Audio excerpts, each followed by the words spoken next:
Hi friends, പുതിയൊരു വീഡിയോയിലേക്ക് എല്ലാവർക്കും സ്വാഗതം.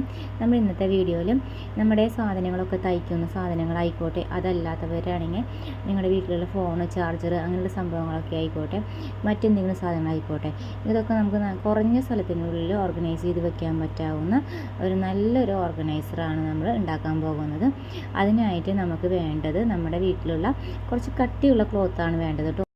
അപ്പോൾ ഒരിക്കൽ കൂടി സ്വാഗതം. അപ്പോൾ നമ്മുടെ ചാനൽ ആദ്യമായിട്ട് കാണുന്ന കൂട്ടുകാർ നമ്മുടെ ചാനൽ ഒന്ന് സബ്സ്ക്രൈബ് ചെയ്യുക, ഒപ്പം തന്നെ ഒരു കുഞ്ഞൊരു ലൈക്ക് കൂടി തരാം കേട്ടോ. പിന്നെ വീഡിയോ ഇഷ്ടമായ കമൻറ്റ് ചെയ്യാൻ മറക്കരുത്. നിങ്ങൾ കമൻറ്റ് ചെയ്യുമ്പോഴാണ് മറ്റുള്ളവരിലേക്ക് ഈ വീഡിയോ കൂടുതലായിട്ട് യൂട്യൂബ് സജസ്റ്റ് ചെയ്യുക കേട്ടോ ഫ്രണ്ട്സ്. അപ്പോൾ മറക്കാതെ ഒരു ലൈക്ക് തരാൻ മറക്കരുത് കേട്ടോ. സ്റ്റാർട്ടിങ്ങിൽ തന്നെ ഒരു ലൈക്ക് തന്നോളൂ, നിങ്ങൾക്ക് എന്തായാലും യൂസ്ഫുൾ ആയിരിക്കും. അപ്പോൾ വീട്ടിൽ നല്ല കട്ടിയുള്ള ക്ലോത്തൊക്കെ ഇരിക്കുന്നുണ്ടെങ്കിൽ അത് വെച്ച് ചെയ്യാം. നിങ്ങൾക്കിപ്പോൾ കട്ടിയുള്ള ക്ലോത്ത് ഇല്ല എങ്കിൽ ഇതിൻ്റെ അടിയിൽ ക്യാൻവാസ് വെച്ചിട്ട് ചെയ്തെടുക്കാം. ക്യാൻവാസ് വെച്ചിട്ട് അയൺ ചെയ്തെടുക്കുക. സാധാരണ ക്ലോത്ത് ആണെങ്കിൽ നമുക്ക് ക്യാൻവാസ് വെച്ച് അയൺ ചെയ്യാം, അല്ലെങ്കിൽ പിന്നെ അരിച്ചാക്കൊക്കെ ഉണ്ടല്ലോ, അപ്പോൾ അത് വെച്ചിട്ട് ചെയ്യാം. അങ്ങനെ വെച്ചാലും നമുക്ക് കുറച്ചും കൂടി സ്റ്റിഫായി നിൽക്കും കേട്ടോ. അപ്പോൾ നമുക്ക് ഇതിൻ്റെ നീളം വീതിയും ഒക്കെ നമ്മൾ പറയാം കേട്ടോ. ഈ സ്ക്രീനിൽ കാണിക്കുന്നതാണ് അതിൻ്റെ നീളം വീതിയും. ഇത് നമ്മൾ രണ്ടായിട്ടാണ് എടുത്തിരിക്കുന്നത്.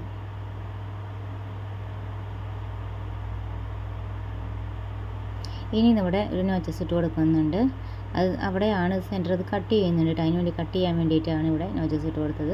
പിന്നെ ഇത് പോരാത്തതിന് നമ്മൾ ചെയ്ത് വരുമ്പോൾ തികയാതെ വരികയാണെങ്കിൽ മറ്റു വേണ്ടിയിട്ട് നമ്മൾ വേറെയും ഒരു ക്ലോത്തും കൂടി കയ്യിൽ വെച്ചിട്ടുണ്ട് കേട്ടോ അതിൻ്റെ. അപ്പോൾ നമ്മളിപ്പോൾ എടുത്ത് വെച്ചിരിക്കുന്ന മെഷർമെൻറ്റ്സൊക്കെ നമ്മൾ പറയാം. സൈഡിൽ വേറെ സെപ്പറേറ്റ് ആയിട്ട് മാറ്റിയിട്ടിട്ടുണ്ട് കേട്ടോ വേറെ. ഇത് നമ്മുടെ ഈ മെഷർമെൻറ്റ്സൊക്കെ നമുക്ക് ഇവിടെ കാണിക്കുന്നുണ്ട് കേട്ടോ. ഓരോ പോക്കറ്റ്സിൻ്റെയും മെഷർമെൻറ്റ്സ് നമ്മളിത് കാണിക്കുന്നത് സ്ക്രീനിൽ കാണിക്കുന്നുണ്ട് കേട്ടോ. അപ്പോൾ നമ്മൾ 4 പോക്കറ്റ്സാണ് എടുത്തിരിക്കുന്നത്. പിന്നെ അപ്പുറത്തെ സൈഡിൽ നിന്നുള്ളത് 3 ഇഞ്ച് നമ്മൾ കട്ട് ചെയ്ത് മാറ്റുകയാണ് ചെയ്യണേ കേട്ടോ.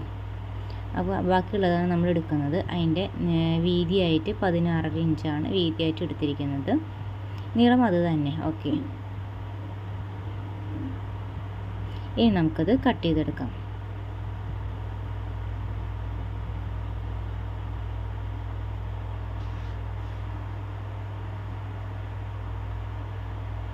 ഇപ്പോൾ നമ്മൾ ഈ കട്ട് ചെയ്തെടുത്തതിനെ വീണ്ടും നമ്മളത് രണ്ടായി തന്നെ ആ വീതിനെ വീണ്ടും ഒന്നും കൂടിയും കട്ട് ചെയ്യണം കേട്ടോ. ഞാൻ കുറച്ച് പ്രാവശ്യം അത് മടക്കി അതിന് ശേഷം വീണ്ടും അതിനെ സെൻറ്റർ കട്ട് ചെയ്തിട്ടുണ്ട്. അതെന്തിനാണെന്ന് വെച്ചിട്ടുണ്ടെങ്കിൽ സൈഡ് ജോയിൻ ചെയ്യാനായിട്ട് ആവശ്യം വരും കേട്ടോ. അതിന് വേണ്ടിയിട്ടാണ് എടുത്തിരിക്കുന്നത്. അപ്പോൾ നമ്മൾ മാർക്ക് ചെയ്ത ക്ലോത്തിന് മാത്രമായിട്ട് സെപ്പറേറ്റ് ചെയ്തെടുത്തിട്ടുണ്ട്. അപ്പുറത്തെ ക്ലോത്ത് നമ്മൾ മാറ്റി വെച്ചു കേട്ടോ. അത് നമുക്ക് പോക്കറ്റ്സ് കട്ട് ചെയ്യുമ്പോൾ സ്റ്റിച്ച് ചെയ്യാനായിട്ട് വേണ്ടി ഉപയോഗിക്കാം. ഇനി അതിലേക്ക് വേണ്ടതെന്ന് പറഞ്ഞു കഴിഞ്ഞിട്ടുണ്ടെങ്കിൽ 3 സിബ് ഞാൻ എടുത്തിട്ടുണ്ട്. എന്നിട്ട് ആ സിബിലേക്കൊക്കെ നമ്മൾ റണ്ണർ ഇട്ടിട്ടുണ്ട് കേട്ടോ. ഈ റണ്ണർ ഇടുന്നത് നമുക്ക് ചെയ്യാനുള്ള ഐഡിയാസ് നമ്മൾ 2-3 തരത്തിലുള്ള ഐഡിയാസൊക്കെ നമ്മൾ ചെയ്തിട്ടുണ്ട് നമ്മുടെ ചാനലിൽ. ഏറ്റവും സിമ്പിളായിട്ട് ചെയ്യാൻ പറ്റാവുന്ന ഒരു ഐഡിയ നമ്മൾ ഈ ഒരു ഷോർട്ടായിട്ടുള്ളത് നമ്മൾ ഈ വീഡിയോയുടെ ലാസ്റ്റ് എലമെൻറ്റിൽ കൊടുക്കാം കേട്ടോ, അല്ലെങ്കിൽ അത് ഡിസ്ക്രിപ്ഷൻ ബോക്സിൽ കൊടുക്കാം. റണ്ണർ ഇടുന്ന ഒരു വീഡിയോ ഷോർട്സ് ഇട്ടിട്ടുണ്ട്. നല്ല എളുപ്പമാണ് കേട്ടോ അത് ഇടാനായിട്ട്. അങ്ങനെ ചെയ്യുമ്പോൾ നമുക്ക് കുറേയും കൂടി എളുപ്പമാണ്. 2-3 രീതിയിലൊക്കെ ഇടാം, പക്ഷേ അത് വളരെ എളുപ്പമാണ് ചെയ്യാനായിട്ട്. അല്ലെങ്കിൽ നമുക്കിത് റണ്ണർ ഇടുമ്പോൾ കൂടുതൽ 2 സൈഡിൽ സിബിന് വെറുതെ കുറേ കേടൊക്കെ വരാൻ സാധ്യതയുണ്ട്. കൂടുതൽ ദൂരം നമുക്ക് സിബിൻ്റെ ഭാഗം നമുക്ക് ഉപയോഗിക്കേണ്ട ആവശ്യമായിട്ട് വരും, കൂടുതലായിട്ട് കട്ട് ചെയ്തെടുക്കേണ്ട ആവശ്യം വരും. ഇനി നമ്മൾ ഒരെണ്ണത്തിൽ നമ്മൾ പോക്കറ്റ് വെക്കുന്നില്ല, ആ രീതിക്കാണ് എടുക്കുന്നത് കേട്ടോ. ഒരെണ്ണത്തിൽ നമുക്ക് പോക്കറ്റ് നമ്മൾ ഒഴിവാക്കുന്നുണ്ട്. ഒരു ഷെൽഫിന് പോക്കറ്റ് വെക്കുന്നില്ല, സോറി പോക്കറ്റ് അല്ല, മീൻസ് നമ്മൾ ഈ ഒരു സിബ് വെക്കുന്നില്ല. സിബില്ലാത്ത രീതിയിലാണ് ഒരു പോക്കറ്റ് നമ്മൾ ഉണ്ടാക്കുന്നത് കേട്ടോ. നമ്മളിത് ഇവിടെ കട്ട് ചെയ്തിട്ട് ഇതിങ്ങനെ ആക്കിയേക്കും. ഒരു ഭാഗത്ത് കട്ട് ചെയ്ത് ഒരു ഭാഗത്ത് കട്ട് ചെയ്യാണ്ട് വെച്ചു കേട്ടോ. ഇതെങ്ങനെ സിമ്പിളായിട്ട് ചെയ്യണമെന്നുള്ളത് വീഡിയോ ഞാൻ ഡിസ്ക്രിപ്ഷൻ ബോക്സിൽ അല്ലെങ്കിൽ ഈ വീഡിയോയുടെ ലാസ്റ്റ് എലമെൻറ്റിലായിട്ട് കൊടുക്കാം കേട്ടോ ഫ്രണ്ട്സ്. അപ്പോൾ ഈ രീതിക്ക് നമ്മൾ ചെയ്ത് 2-3 രീതിയിൽ നമ്മളിത് ചെയ്തു കേട്ടോ. അപ്പോൾ ഈ ഇതിൽ നമുക്ക് എളുപ്പത്തിന് വേണ്ടി ചെയ്തു. അത് നമ്മളിതിനകത്ത് കാണിച്ചിട്ടില്ല, അതുകൊണ്ട് നമ്മൾ ഷോർട്ടിൽ കൊടുക്കാം. ഇനി നമ്മൾ വരച്ചതിൻ്റെ ഏറ്റവും താഴത്തെ ഷെൽഫ് ഉണ്ടല്ലോ, അതിന് ഫേസ് ടു ഫേസ് ആയിട്ട് ഇതുപോലെ വെക്കാം കേട്ടോ. സിബിൻ്റെ നല്ല വശം അതിനകത്തേക്ക് ക്ലോത്തിൻ്റെ നല്ല വശമായിട്ട് വരുന്ന രീതിയിൽ വെച്ചു.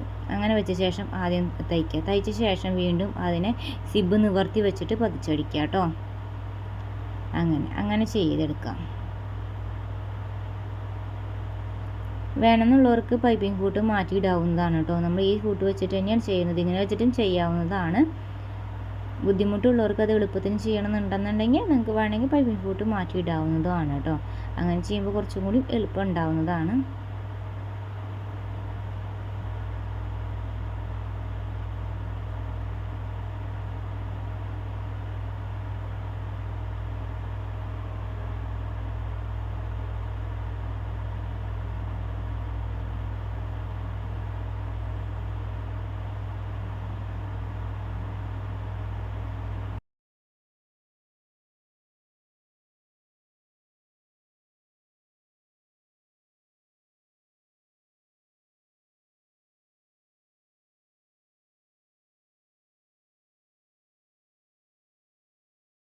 നമ്മൾ കുറച്ച് സിബ് കൂടുതലായിട്ടാണല്ലോ എടുത്തിട്ടുള്ളത്. 2 സൈഡിലേക്കും കുറച്ച് കൂടുതൽ എടുത്തിട്ടുണ്ടായിരുന്നു.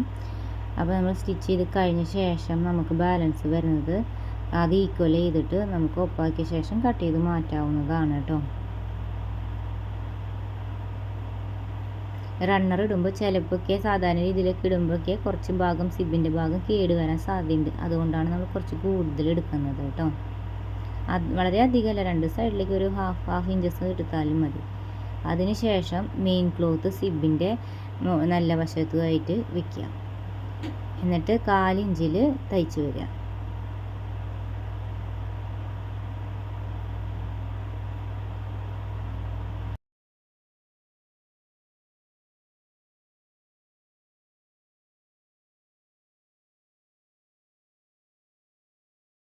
പിന്നെ ആ റണ്ണർ അവിടെ നമ്മൾ സ്റ്റിച്ച് ചെയ്ത് വരുമ്പോൾ നമ്മുടെ ഫുഡ് പെഡൽ അവിടെ എത്തുമ്പോൾ ആ ഭാഗത്തു നിന്ന് കുറച്ച് നീക്കി ഫുഡ് പെഡൽ ഒന്ന് സൂചി ഒന്ന് പൊതിച്ച് നിർത്തിയ ശേഷം ആ റണ്ണർ ഒന്ന് മാറ്റിയിട്ട ശേഷം തയ്ക്കുന്നതാണ് കുറച്ചും കൂടി എളുപ്പം. അപ്പോൾ ആ രീതിയിൽ തയ്ക്കുക.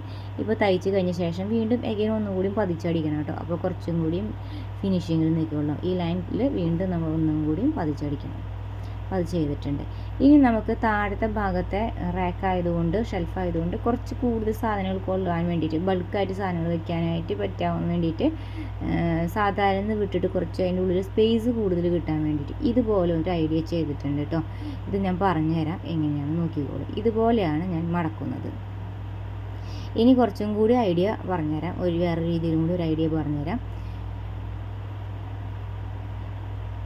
ഇതുപോലെ നമ്മൾ ഇങ്ങനെ ഒപ്പാക്കുക. 2 ഭാഗം ഒരു സൈഡുണ്ട്, 2 സൈഡ് ഇതുപോലെ ഒപ്പാക്കി ഇങ്ങനെ പിടിച്ച് നിർത്തുക. എന്നിട്ട് അങ്ങനെ പിടിച്ച് നിർത്തിയിട്ട് ബാലൻസ് വരുന്ന ക്ലോത്തിന് ഒരു ചോക്ക് വെച്ച് വരയ്ക്കുക. അങ്ങനെ ട്രയാങ്കിളിൻ്റെ ഷേപ്പിൽ നമ്മൾ പിടിച്ചിട്ടുണ്ടായല്ലോ, അപ്പോൾ ആ രീതിയിൽ വെച്ചിട്ട് അവിടെ വെച്ച് വരയ്ക്കുക. അതേപോലെ തന്നെ അപ്പുറത്തെ സൈഡിലും ഇതേപോലെ തന്നെ പിടിക്കുക. 2 സൈഡ് ഭാഗം ഈക്വലാക്കി ചെയ്തിട്ട് ബാലൻസ് ഉള്ള ഭാഗത്തെ നമ്മളൊരു ചോക്ക് വെച്ച് മാർക്ക് ചെയ്യുക. അപ്പോൾ അങ്ങനെ വരുമ്പോൾ നമുക്കിത് ഇങ്ങനെ കുറച്ച് കൂടുതൽ സാധനങ്ങൾ കൊള്ളാൻ പറ്റാവുന്ന രീതിയിൽ സ്പേസ് കിട്ടും അതിൻ്റെ ഉള്ളിൽ കേട്ടോ. അപ്പോൾ താഴെ ഭാഗം ഒരു ഷേപ്പും കിട്ടും. നമുക്കൊരു ഭംഗിക്ക് നല്ലൊരു ആംഗിൾ നല്ല ഷേപ്പ് കിട്ടുന്നതാണ്. പിന്നെ നമ്മൾ ഈ ഒരു ഷെൽഫിൻ്റെ സെൻറ്റർ കാൽക്കുലേറ്റ് ചെയ്തിട്ട് സെൻറ്റർ ആദ്യം അടയാളപ്പെടുത്തിയ ശേഷം 2 സൈഡിലോട്ടും ഈക്വൽ ചെയ്തിട്ട് 2 പിൻ ചെയ്ത് വയ്ക്കുക. ആദ്യം നമ്മൾ സെൻറ്റർ അടയാളപ്പെടുത്തുക, എന്നിട്ട് അവിടെ ഒരു പിൻ ചെയ്ത് വയ്ക്കുക. എന്നിട്ട് 2 സൈഡിലും ഈക്വലാക്കിയത് ശേഷം നമ്മൾ അവിടെയൊക്കെ പിൻ ചെയ്ത് വയ്ക്കുക. അങ്ങനെ ആകുമ്പോൾ നമുക്ക് എളുപ്പത്തിൽ തയ്ക്കാൻ പറ്റും.